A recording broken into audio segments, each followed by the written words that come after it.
Hai, bertemu lagi adik-adik kelas 2. Pada kesempatan kali ini kita akan belajar SBDP tema 1 Hidup Rukun, subtema 3 Hidup Rukun di Sekolah. Untuk kompetensi dasarnya adalah mengenal karya imajinatif 2 dan 3 dimensi. Materi yang akan kita bahas adalah gambar imajinatif. Tahukah adik-adik bahwa gambar imajinatif merupakan karya seni 2 dimensi? Nah, apa itu karya seni 2 dimensi?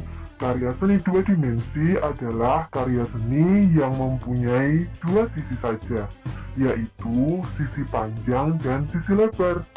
Contoh karya seni 2 dimensi adalah lukisan, poster, gambar, batik, dan lain sebagainya.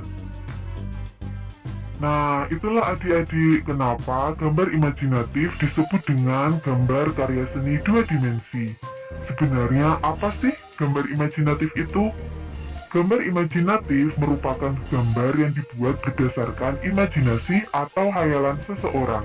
Gambar imajinatif disebut juga gambar hayalan. Untuk membuat gambar imajinatif ada beberapa langkah-langkah yang harus kita lakukan ya. Yang pertama, mencari ide. Yang kedua, mempersiapkan alat dan bahan.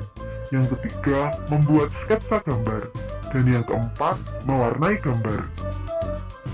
Yuk kita bahas satu persatu langkah-langkah untuk membuat gambar imajinatif. Langkah yang pertama adalah mencari ide. Jadi, gambar imajinatif mencerminkan apa yang sedang dirasakan atau sedang dipikirkan oleh seorang pelukis.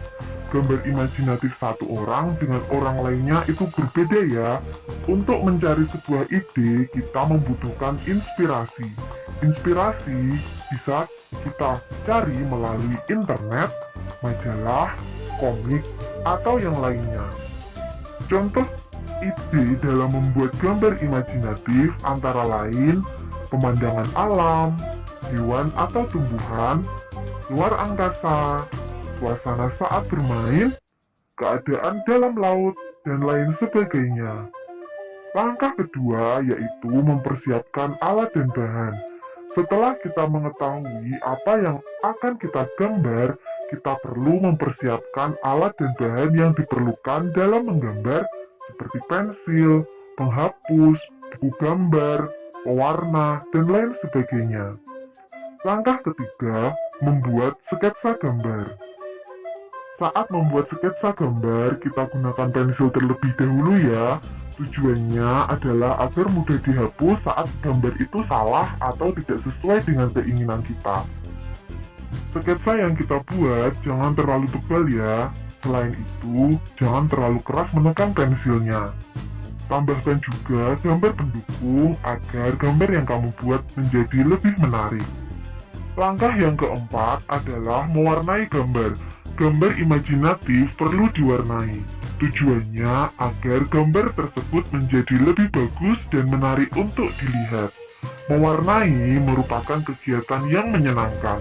Gunakan imajinasimu dalam mewarnai. Mewarnai menggunakan alat pewarna. Contohnya pensil warna, cat air, spidol, atau krayon. Saat memilih warna, sesuaikan dengan objek yang akan kita warnai ya. Contohnya warna hijau untuk mewarnai daun ataupun tumbuhan. Warna biru untuk mewarnai air laut ataupun awan. Warna kuning untuk mewarnai matahari, dan lain sebagainya.